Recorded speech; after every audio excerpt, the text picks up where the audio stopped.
രണ്ട് രാജാക്കന്മാർ അധ്യായം 23.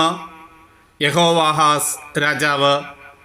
ഭരണമേൽക്കുമ്പോൾ യഹോവാഹാസിന് 23 വയസ്സായിരുന്നു. അവൻ ജെറുസലേമിൽ 3 മാസം ഭരിച്ചു.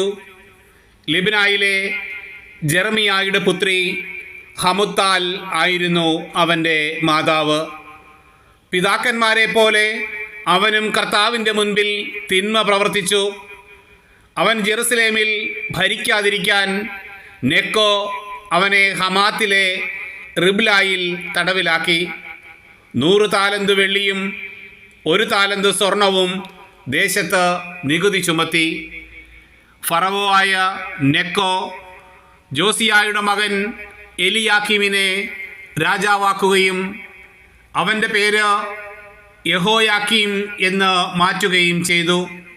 യഹോവാഹാസിനെ നെക്കോ ഈജിപ്തിലേക്ക് കൊണ്ടുപോയി.